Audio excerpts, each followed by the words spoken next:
Hi, my name is Daniela Cambone. I'm the editor-at-large and chief anchor over at Stansberry Research. I've been covering commodities and mining for over a decade now. So I'm honored and thrilled to be joined by these thought leaders in our industry as part of this Pre-PDAC panel series.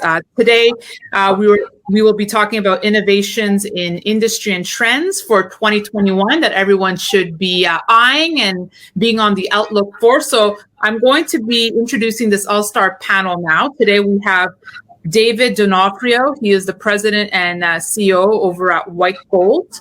We have Doug Eaton, who is the president and CEO of Strategic Metals.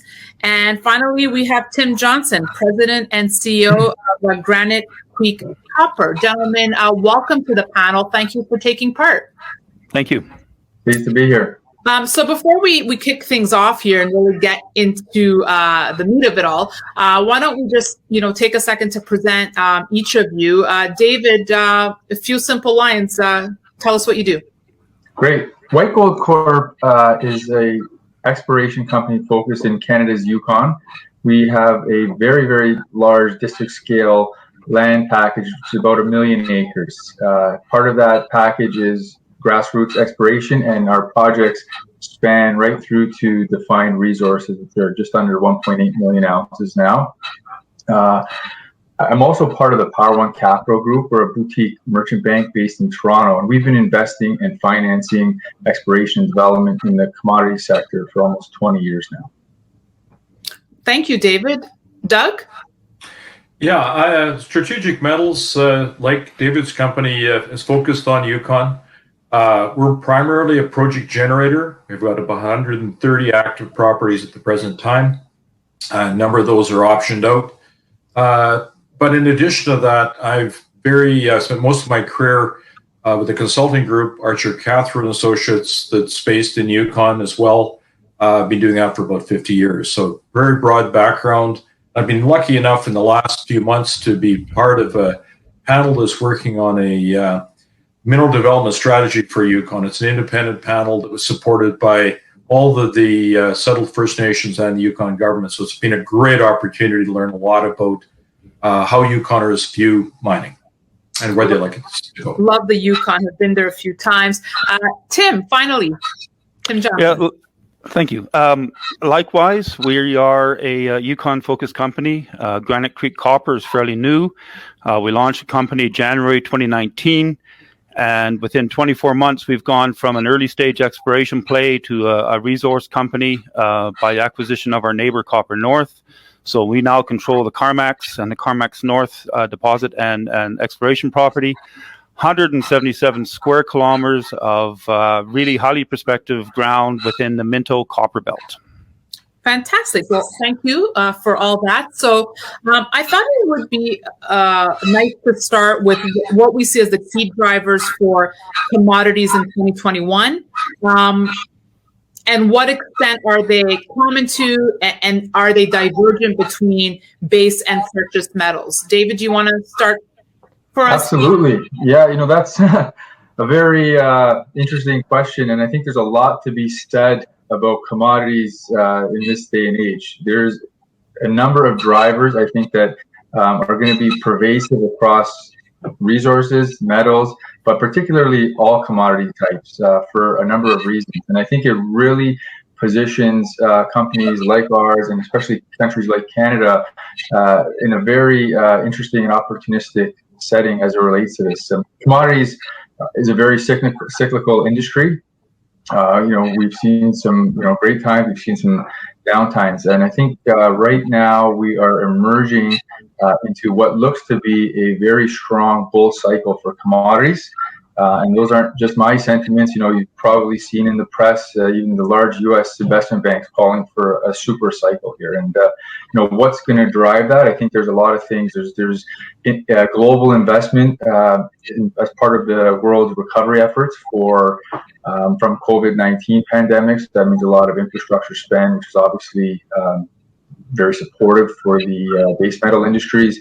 I think federal monetary policies across the world are at unique and unparalleled time positions, and that's going to have impacts on precious metals in addition to their industrial uses. And we are now just, I think, in the very early stages in this new, call it green metal decarbonization focus, which is being a huge driver for some of the metals that are key in that sector. So those are a couple of things. I don't want to steal all the thought. There's some couple of really smart guys here, so maybe they want to chime in as well. No, absolutely. I actually just finished an interview with Robert Friedland, who said it's not even a super cycle. He sees it as a revolutionary cycle, and almost like the revenge of the miners, how much metal will be needed to meet a need of like the Green New Deal. So echoing what you were saying, David. Doug, how do you see it? Oh, there's no question that David it's the first time in my career since the late 1970s that there's been a conjunction that's been favorable for every type of metal, not just gold or base metals at some point in the cycle, where every single metal seems to be topical at the present time. People forget that if you're going to have a green economy, the greenest of all metals is copper. You fundamentally have to have copper to electrify things. And there's a whole suite of elements that really we've never looked at as an industry before that are becoming really critical, partly because of wider use, but also the geopolitical considerations of concerns about the supply out of China, specifically Russia to some degree. So we're industry's really set up for a good several-year run, and I'm glad I'm still part of it. Yeah, just on the note about copper, look, it's at an 8-year high as we're speaking right now. Is the buzz going to be focused away from gold and silver now? That's all we talk about to now copper, lithium, cobalt? I don't personally think so. I think that David was right. There's been so much money printed effectively, or so much debasement of currencies that precious metals are still going to have their day. Fantastic. Jim, talk to us about how you see this blending of precious and base metals and trends you see for commodities this year. Yeah, well, I mean, I can echo the other two gentlemen's sentiments in a lot of ways. Like Doug's comment about the printing of money. And I think as we look to all commodities, anything that you can physically get your hands on and keep is going to be a store of value, whether it's precious or base or anything along those lines. And as we do transition to the electric economy and we get off fossil fuels, it's only good for copper and other base metals. And really, I think we're on the precipice of something really amazing in our industry. And I think we're going to see the geologists that went and became school teachers come back screaming to the industry, because it's going to be back on, and it's going to be a very interesting time the next probably 10 plus years to be where we are and moving things forward. Wow, I feel the excitement coming back to the space. It's so nice, especially since I'm sure we've all been in it for a very long time. So nice to see the energy. I would just add one thing that people need to be cognizant of in this type of a sector. With the cyclicality, when times are slow, prices are lower, mining companies, especially large, are not investing in new exploration. And that has a significant impact on bringing new production on stream. So, these, metals we all know of, gold, copper, aluminum, that are going to be core to this, green revolution.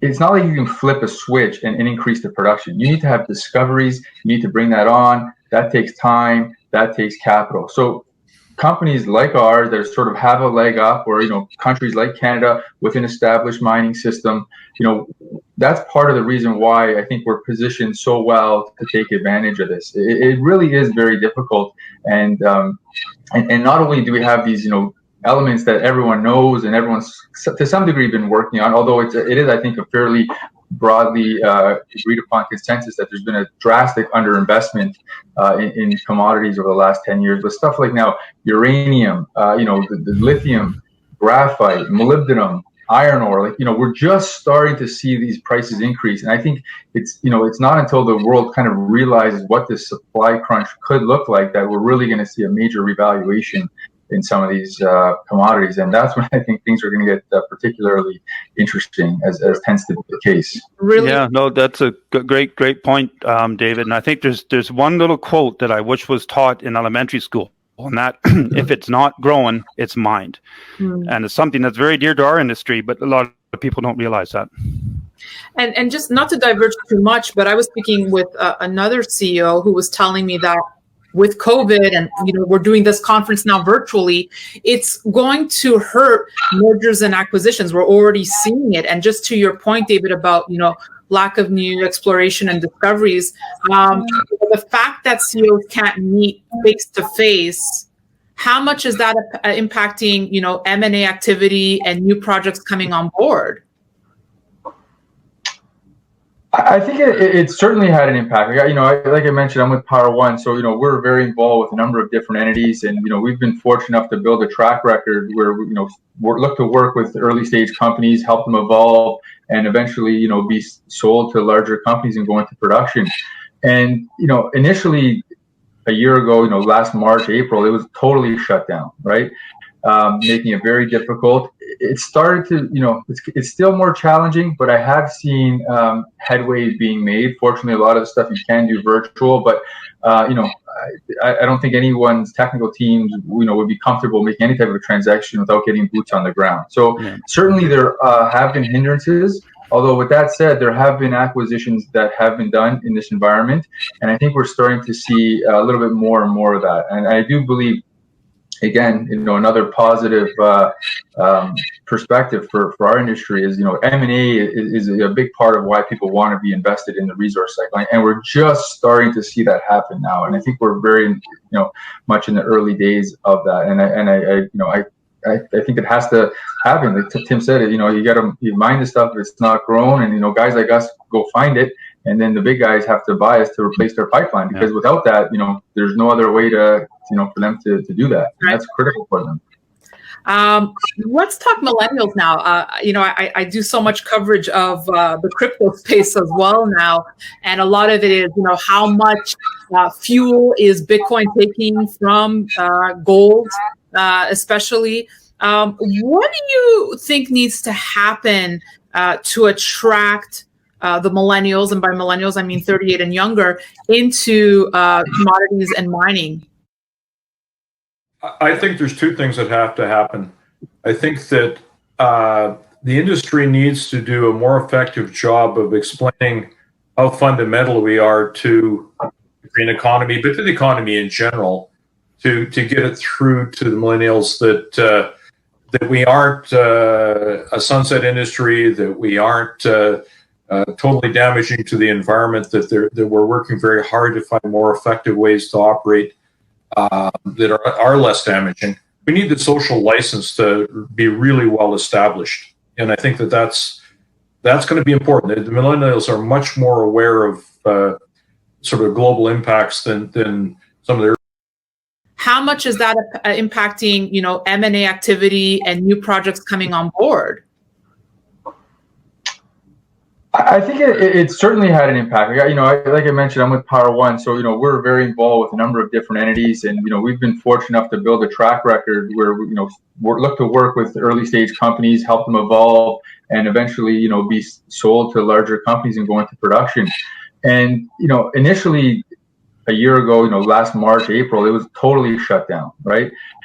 Making it very difficult. It started to, it's still more challenging, but I have seen headways being made. Fortunately, a lot of the stuff you can do virtual, but I don't think anyone's technical teams, would be comfortable making any type of a transaction without getting boots on the ground. So certainly there have been hindrances. Although with that said, there have been acquisitions that have been done in this environment, and I think we're starting to see a little bit more and more of that. And I do believe, again, another positive perspective for our industry is, M&A is a big part of why people want to be invested in the resource cycle, and we're just starting to see that happen now. And I think we're very, much in the early days of that. And I think it has to happen. Like Tim said, you mine the stuff if it's not grown, and guys like us go find it, and then the big guys have to buy us to replace their pipeline, because without that, there's no other way to for them to do that. And that's critical for them. Let's talk millennials now. I do so much coverage of the crypto space as well now, and a lot of it is, how much fuel is Bitcoin taking from gold, especially. What do you think needs to happen to attract the millennials, and by millennials I mean 38 and younger, into commodities and mining? I think there's two things that have to happen. I think that the industry needs to do a more effective job of explaining how fundamental we are to the green economy, but to the economy in general, to get it through to the millennials that we aren't a sunset industry, that we aren't totally damaging to the environment, that we're working very hard to find more effective ways to operate that are less damaging. We need the social license to be really well established, and I think that's going to be important. The millennials are much more aware of sort of global impacts than some of the earlier generations were. And I think that David hit the nail on the head. I think that you need to see the merger and acquisitions picking up. You need to see some really big money being made in our sector. And like most people, if people are making money, people will gravitate to that industry. Well said, David. Yeah, I totally agree with that. And this whole focus on ESG, I think people, we need to be more cognizant of it as an industry, not only to attract the investors' interest, but it's generally a good thing, right? So this is a very positive evolution for our sector, long overdue.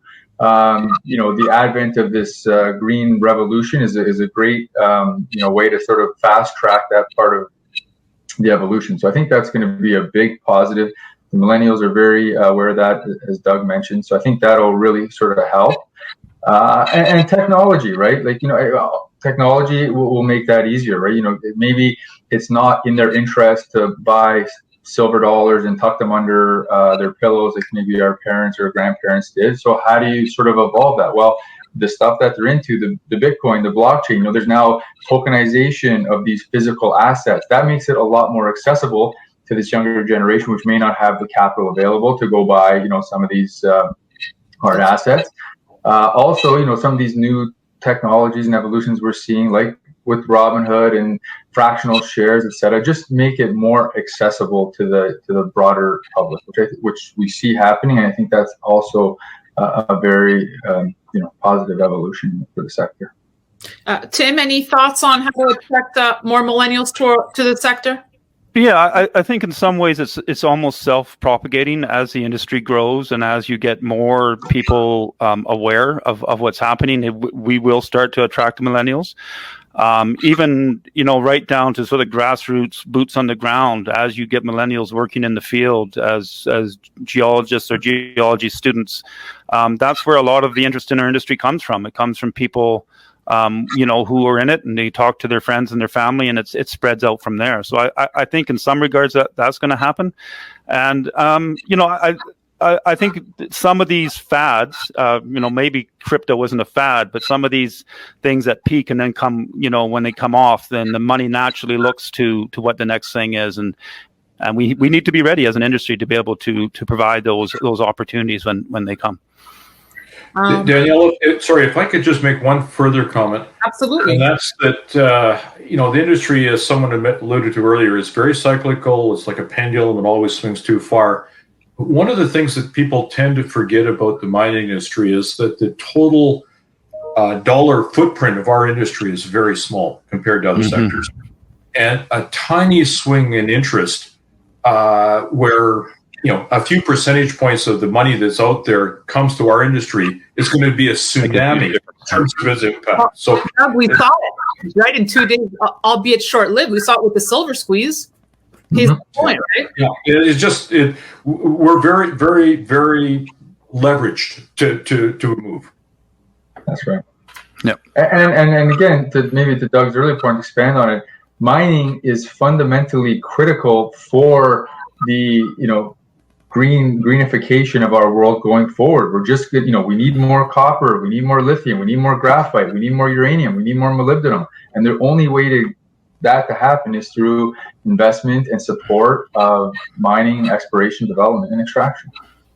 Yeah, I definitely feel there's some sort of shift happening right now. So let's talk about AI, artificial intelligence. That might be a way also to pique in millennials' interest. But is that something that your company is presently using, or something down the pipeline you might want to look at, David? Yeah, we have started to look to integrate that. It's funny, White Gold, with our sort of land package being as big as it is, and Sean Ryan, our founder, having worked the Dawson district, which is the site of the historic Klondike Gold Rush from over 100 years ago, for so long, he's actually amassed what is probably the largest soil sampling database in the world, and that's kind of been his secret sauce by identifying the big discoveries in our district. And he actually views himself as much as a data scientist as he is a prospector, because it's not necessarily there's no outcrop where we are. So it's not like you find a little piece of gold in an outcrop and extrapolate that to find, your ore bodies. You have to look for these other trace indicator elements, and it's by collecting the data, interpreting it, reinterpreting it, resampling it, that sort of led to these previous discoveries. So that's been a huge focus of his and his team always. And once you've amassed this much data, like any other data intense industry, these new technologies will be very helpful. So we've certainly started to incorporate that into our analysis. I think it takes a little bit of time. You see other companies in the industry using it, and I'm a big supporter. I think it's going to really help out a lot. Doug, anything you've done at the Strategic Metals with AI, or something maybe the company's looking at? Yeah, I don't want to get into an argument with David about who's got the largest database. I think we probably have a larger database than Sean does, but absolutely, we're constantly reviewing the data. We're increasingly using computers to do it. As you get into some of the more esoteric green metals, some of the strategic metals that people need for the green economy that people haven't traditionally looked for, you often have whole new suites of pathfinder elements that you can utilize to target new acquisitions. And so absolutely, it's critical to anyone who wants to be competitive to be constantly reviewing their databases and finding more effective ways to do it. Finally, Tim, AI for you? Well, I think the term that David used, data scientist, is very telling. The fact that term exists, especially in our industry. And I know you're now getting Joe, just who specialize in data management, data review, and I think it's here to stay. And using AI to parse that data and to dive down through some of these huge databases, and we're able to make correlations that somebody sitting in front of a desktop trying to figure it out just can't do. And to be able to have that sort of computing power to be able to make a correlation between a soil sample and a geophysics anomaly and a structural anomaly, and to be able to put it all together, it's something that we're definitely looking in. We're a member of a group of companies, 3 companies in the group. 2 of the companies already have retained an AI specialist to review their large databases, and I think we'll probably be joining that group shortly as well. So, absolutely. I guess I'll throw this one to anyone who might want to answer this one. How broadly can innovation be applied to exploration and mining? I'm thinking it's not an easy thing to accomplish per se. Does anyone want to talk to that? Yeah, I'd love to. Sure. It's as broad as people's imagination can make it. I'll give you some examples. We talked a little bit about how artificial intelligence can be used for targeting and project acquisition. Sean, David's partner, has been very innovative in the way he's tackled some of the exploration techniques. He's modified equipment to make it more portable and come up with ways to explore that previously we couldn't. Miners are constantly reviewing their technology to make it safer and more effective. My company, Strategic, has made quite a push looking at reclamation. We're trying to find ways of dealing with tailings that people haven't traditionally looked at. And I think we're having some success with it. I mean, in fact, we founded another company, Terra CO2, that's focusing largely on that. And even down to the regulators, with some of the new technologies that are available, they have more effective ways of monitoring activities and looking at cumulative impact of operations. So honestly, it's a very broad brush. And I think that there's so many different people working on so many different ways. I'm really excited about the changes that are happening in the industry. Very cool. Very cool. I don't know if any of you can share, an innovative practice or technique that your company has done or is planning to put in place. Any real life examples? Yeah, I'm happy to try. I think Doug is exactly right. The opportunity for the integration of new technology innovation in mining is limitless, right? As any single, we're in an era where the advancement of technological evolution is, unprecedented, and all of that can be applied to, I think, every industry. And so why wouldn't mining necessarily lead itself to that as well? And it only will sort of bring, endless benefits in terms of access, discovery, safety, environmental sensitivities, et cetera. Some of those examples that Doug had given. I think for us, we have an approach which has been coined drones to drills. So our first pass now is using drone technology. This is something that didn't exist, even 4 or 5 years ago in terms of the reliability and accessibility, and that provides access. It's cheaper. You're maybe taking planes and helicopters out of the air using these drones to do some of this preliminary expectation. So that's a huge, I think, evolution, especially in more greenfield type frontiers, and it really it helps in really all aspects of exploration, which are cost, human capital, right, time, etc. So that's one particular example I can share of many that were integrated within White Gold. Just on a side note, because I would think that all these techniques and innovations are great, but they sound very expensive to me. So how does that impact the company, right? Like, you have to grow, you have to evolve, you got to get into AI, you got to be at the forefront. How does that impact budgets at the end of the day, or your reallocation of budgets? I can speak to that a little bit. I think, a couple things. One, when you're at the explorations phase, your most expensive exploration tool is the drill bit, right? So anything that you can do to have more success at the end of the drill bit is going to save you money, so that your holes have a higher chance of hitting. And some of the technology we're seeing, like the drones that David mentioned, and that is building up your data set to be able to have that success at drill bit. So it's actually cost saving.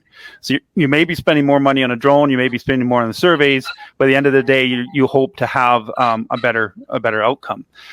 And the other thing I think that should be mentioned is that technology has to fit with your program and has to fit within what your objective is. I think it's very easy to use technology as almost a crutch to maybe remove some people from the piece. But I think a company's got well-designed programs, and that you're bringing the technology as an add, and you're not replacing something else. And you're still relying on the boots on the ground and the knowledge of your personnel, as well as technology, and you're not replacing that. It has to be synergy. It has to work together. Yeah, and another thing, Danielle, that I think is very important is that in order for technology to be effective, you don't have to be the innovator. Being the innovator may give you a slight advantage for a short period of time, but as the kinks get worked out of the technology, it becomes widely accepted, and that's where its real power comes to play, when everybody's able to utilize it. good example is color TVs. If you bought the first color TV, it cost you tens of thousands of dollars. Within a few years, you could buy a better TV for $1,000. That's when you should go in with both feet. Doesn't mean you can't innovate, but you got to know when to adopt the technology. That's such a good point, Doug. I remember when CD players came out, begging my parents, and they were crazy price. And then, well, now you can't even find a CD player. All really good thoughts, gentlemen. As we're about to wrap here and open up questions to the audience, are there any final thoughts you'd like to share? Anyone? Well, I just have one. I mentioned briefly that Strategic was working on a technology, and it comes back to social license. One of the things that we've been playing around with was a way to dispose of sulfide tailings in a manner that basically put the project to bed forever. They wouldn't have to have continual water monitoring and maintenance of tailings dams and whatnot. I don't know if it'll work. I'm optimistic that we're on the right track, but it's the type of thing that can be a game changer for the industry. And it didn't cost much money to get to where we're at. We made an investment of about $1 million, raised another $500,000 privately, and the company that's now working on it has just raised $10 million US from very wealthy investors, very well educated investors, and they're working on a technology now that basically can deal with sulfide tailings, but it also has the capability of displacing Portland cement as the dominant cement. Producing cement with 60% less CO2 generation and the kind of stability that you need to encapsulate sulfide. So it all came out of a crazy idea that we threw at a student who fine-tuned it, and the company is in the process of commercializing the process. So it can move very quickly, 3 years, and there you are. Well, good. David or Tim, any final thoughts before we wrap here? Yeah, I think, just sort of like we touched on throughout our conversation here, I really do feel that we're at a fundamental inflection point in the commodities industry, particularly the metals. I've personally never seen so many positively influencing factors that are kind of culminating all at the same time. It seems somewhat of a perfect storm here. Absolutely. It's very exciting for us. And I forgot to mention before, we're talking about attracting millennials and AI. Does anyone have any thoughts on blockchain and mining and the use of blockchain to help mine? I feel like we're talking a lot about this. Has anyone had any experience yet with that? Or thinks it could be an integral part of mining? Yeah, I think anywhere where you have conflict minerals, I think blockchain probably has a place to be able to attract from mine source to end user. I don't, but that's kind of out of the jurisdictions that we're talking about here. But that's probably the most likely place I think you'll see it applied in things coming out of the Congo and stuff like that. Yeah, that's what I was going to mention for sure. I think we're going to see an evolution there. And then also what I touched on earlier, just the tokenization of assets and allowing for accessibility of investment, gold and whatever other commodities is something I think we've started to see, maybe not in broad adoption yet, but I think that will come. And, you even hear, to the point where, producers can start to pay dividends, as a gold dividend, but it won't be a fleck of gold. It'll be through a tokenized piece of gold for people to put in their wallets on the blockchain, right? I think if you can invest in a gold company and get a dividend in gold, well, that makes it that much more appealing. So there's going to be, I think, a lot of interesting new adoptions of the blockchain within this industry, like every other industry. Really good thoughts from you, David, Doug, Tim, albeit virtual. I hope we could do this next year in person. I learned a lot. I thoroughly enjoyed the discussion, and I thank all of you. Thank you. Thanks, Daniela. Thanks for having us. Thank you. Hey, everyone.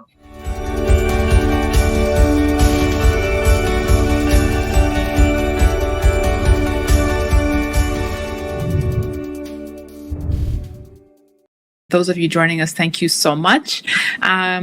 We already have some Q&A rolling in, and I know we don't have much time, and hopefully we'll get to go through all of them. I'm going to start with one that's really for, I guess, all three of you here. Why are we not seeing more mines in the Yukon go from exploration into development? Anyone want to start with answering this one? Well, I think first of all, there is a delay between exploration and development pretty much everywhere. There are certainly or have been permitting issues. It's not unusual across Canada to see delays. Yukon has to streamline the system. We've heard, as the panel that I sit on, we've heard that from many, many people. And certainly, I think you'll see in the next 3 or 4 years some very serious efforts by government to find ways to permit more quickly and with clearer pathways to development. That's a good point, Doug. If I just maybe add on to that, Canada's newest gold mine is in the Yukon, so mines are getting developed. It's a matter of obviously having the resources there discovered and then brought into the next level. And this is a point that's being very openly discussed with the government at all different levels, and they are motivated to continue the progress of this industry in the Yukon. They fully appreciate the opportunity for them as a territory. And I think, from our side, we see a significant investment and commitment to helping that work together. So always room for improvement like everything else, but we do see mines there, we see other mines being permitted, so things are happening and look to be continuing to improve. Very positive outlook, I think. Tim, did you want to add something to that? Sure, I can add. I think what people need to sort of remember is that it's there's a lot of timing issues. It's where the market's at. I mean, you can develop a resource, and if you're on the wrong side of where the cyclical nature of the market is, develop a resource as the market's going down, it can add another 10 years to the development timeline for that project, right? And just because the market's up now, that doesn't necessarily mean that the projects are ready to go. You can't turn a switch and turn them on. So there are lots of issues, and from permitting to availability of financing to all sorts of things. I wouldn't say that the Yukon is any worse jurisdiction than anywhere else that I've worked or know about. Thank you. I guess just staying along the same train of thought, there was another question coming in from Robert Lawrence. This one's for David specifically. It says, does White Gold have any projects that will become a producing asset in the near future? When? I'm a shareholder. Okay, great. Well, we certainly have some of the most advanced assets in the Yukon, particularly in the gold side. Our flagship Golden Saddle North deposit is approximately 1.5 million ounces, and we have the QB deposit about 10 kilometers away, which is another 250,000 ounces. So that's the type of asset that what we call brownfield. It was discovered over 10 years ago. It's been 100 million plus invested into it. We have a very solid defined resource.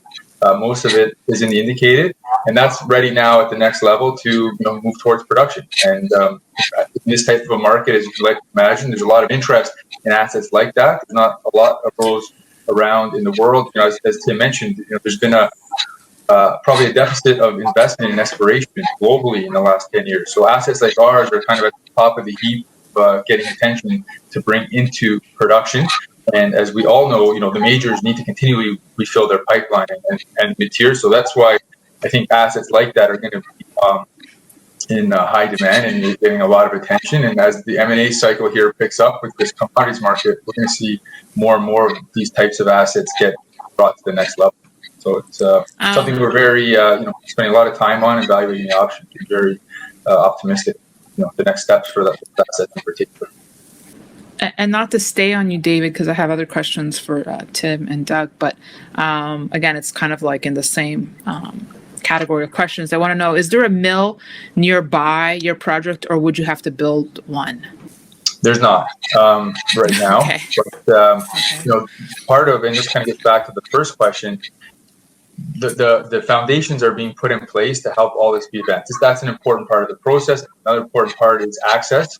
The Yukon government, along with the Canadian federal government, has committed to this Resource Gateway program, which is a $360 million investment within our district and in other districts across the Yukon to build or upgrade existing roads to provide access to these types of projects.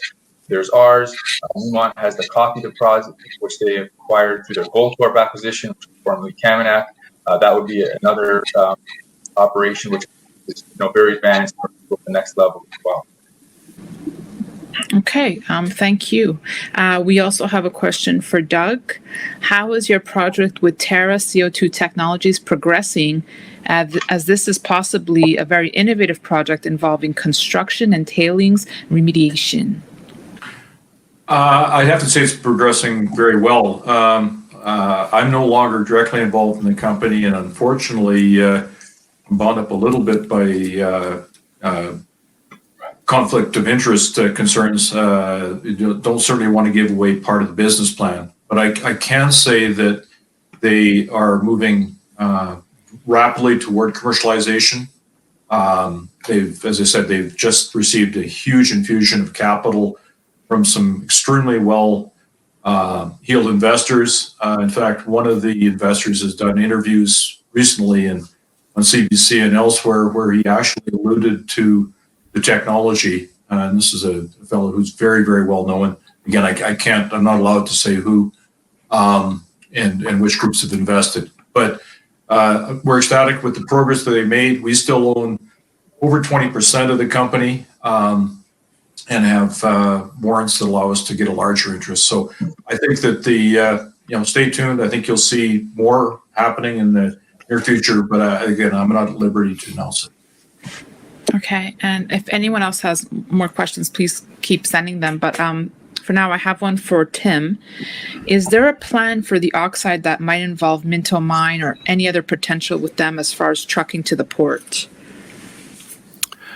Good question. So pretty specific question. It's very, very specific question, but I think so. I kind of can echo the sentiment that we're presenting to other shareholders and potential investors, and that is that we're taking a holistic approach to the Minto Copper Belt itself. We are considering what the best avenue of processing both the oxide and the sulfide would be, but in our near-term plans are to grow the resources both in the oxide and sulfide. And our sort of long-term goal is to attract a major copper producer to the belt. So that would be getting to a total contained metal to the point that we'd be able to attract a bigger copper player. That's our near and longer term goal. I know I'm kind of ducking the question a little bit. We have no direct talks with Minto, although there would be possibilities there that there's probably some good synergies.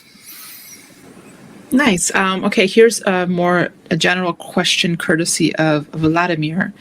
When talking about the role of the mining industry in the green revolution, isn't it appropriate to also talk about its use of diesel as the main, if not the only, source of energy and the need and opportunities to move away from it?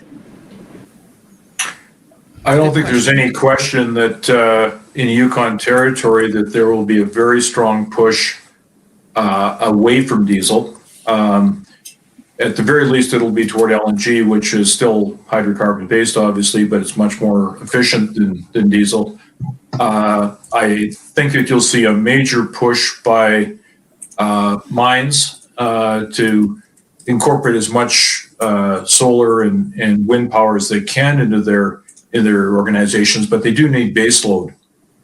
I believe that you will see a strong push to get some form of connection to the larger source. One of the possibilities is to extend the Dease Lake line up, connect with the Yukon grid, and give us access to the Site C power in BC, which is renewable, it's green, and it would solve the baseload needs for mines in the Yukon for the foreseeable future.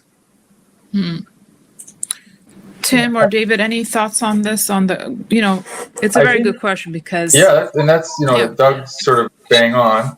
And the only thing I would sort of add to that, in a evolving newer frontier, it's actually a great opportunity for us to start to embrace the new technologies. Right, you're working from a blank slate, and that keeps all your options open.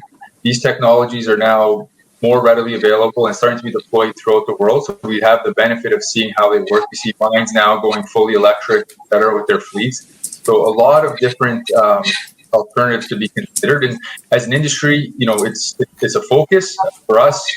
It's always been, part of our fabric to evaluate these different opportunities. The environmental sensitivity, ESG, that's sort of topical the last couple of years, but something that's been core to our operations, since the very beginning, for over a decade now, through Sean Ryan's earlier works, and you see that there's crazy sort of things that are out there that seem crazy today, but maybe in 10 years they won't. Even like these mini nuclear reactors. There's some huge projects in the Yukon that may not look to be economical based on current technology, but you pop something like that in there, it's a game changer. So a lot of different opportunity, and I think you'll see places like the Yukon be early adopters. It's a great opportunity. Right. I mean, do you think that the industry has done a good job of showing the public that it's making strides in trying to become more environmentally friendly, or do you think there's still a lot of work to be done? Personally, I think there's a lot of work to be done. I think that as an industry, we're reluctant to blow our own horn and point out where we are making really strong and very positive steps environmentally. It's got to be better advertised, because I can tell people honestly that the will is there to do it. And I think that some of the legacy projects in Yukon have left a bad taste in the general public's mouth. And I think the industry is going to have to work very hard to show that type of project will never happen again. Yeah. Tim, did you want to add anything, or? Yeah, no, I can echo that. I think we are, Doug is right. We are, I don't know if reticence is a type word, but to promote ourselves to the general public, we seem to focus on promoting directly to the banks and the investors. But there is a need for the general public to understand what we're doing, and the integration of our industry into the greening of the economy. And without that, I think we really need to build up that social license. Sorry. No, I was going to say that's a great point. Again, people unfortunately paint mining with a brush as mining is bad. Without mining, none of these evolutions are possible, right? We're trying to talk about solar. We're trying to talk about wind. Well, you need silver, you need copper, you need gold, you need all these things. Yep. So it's just a matter of figuring out a way to do it responsibly. I know the industry is committed to. It's obviously a challenge for everyone, but I think we're going to get there. And it's just making that readily apparent. What's our game plan? We need to communicate to the broader public so they can understand. And mining is not that. Yeah. We just had a lot more questions roll in here. So if you don't mind, I'll move on to the next, but kind of a tie-in. We talk environmental issues and also issues with dealing with the local population. And this one comes from Dwayne. He says, how would you each describe your relations with and possibly investments in local Indigenous communities? Well, I can answer that quickly from our side. Our group has been quite proactive about engaging with First Nations early and often, which I think is very important. And we're very open to working with First Nation either individually as companies or through their development corporations. We're constantly looking for opportunities to get the First Nation groups involved in our projects. And I think that that's very common across industry. I don't think that very many companies anymore are close to the idea of First Nation participation in a very active. No, I can echo that sentiment. We're open to whatever sort of form of partnership was going to work for all parties. We're a fairly new entrant to the Yukon, and we're still getting our feet under us in the engagement and on outreach. COVID kind of hampered things a little bit. It made it a little bit more difficult to have the important face-to-face meetings that you need to build those relationships, but we're committed to building those relationships in any way that we can. Yeah. Here's a pretty general question. What is being produced now in the volume of gold, silver, and copper mined? Which companies are the major producers? I mean, I presume he's putting it, the context is Yukon. And in that context, the major gold producers is obviously Victoria with their Eagle. The major silver producer, Alexco, has just gone back into production. And the most significant copper producer, as it has been for many years, is Minto. There's a lot of other projects that are, I would say, at advanced levels, but those at the present time are the major producers. Any numbers in terms of volume of gold, silver, and copper mined in the Yukon? I think you'd have to go to each one of those companies' individual mine sites. I don't know about you, gentlemen. I don't think I have those numbers at my fingertips.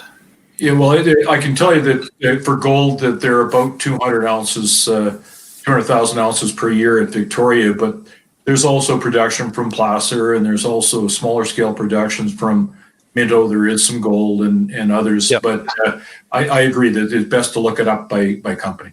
Yeah. I was just going to add in there. Let's not forget, the Yukon, these new modern mines are coming online here, but it has a long, long history of placer type mining, which has produced very significant amounts of ore. In the Dawson district, where we are, white gold, that's produced over 20 million ounces, literally from the gravels in the creeks over the last 100 years. And that also sort of touches on maybe the first question about permitting.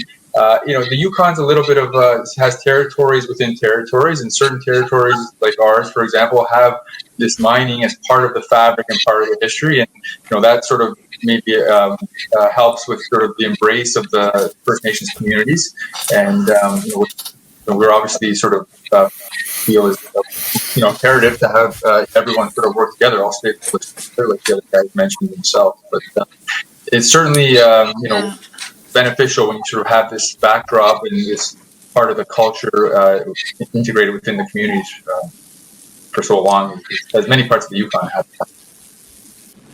Okay, so with the time we have left, I have two specific questions. One is for Doug. Could you please comment on Mount Hinton, the progress, known drill holes, etc.? Yeah, okay. Our Mount Hinton project is directly adjacent to Alexco's Kino Hill deposits. We drilled there a maiden program last year, looking at 3 areas, but really most specifically 2. Got some very positive results from both of them. We expect to drill in there again this year, probably with a diamond drill and a reverse circ drill. It's a camp scale target. We'll be working on it for many, many years. It's a very nice new discovery, and I think we're very happy with it.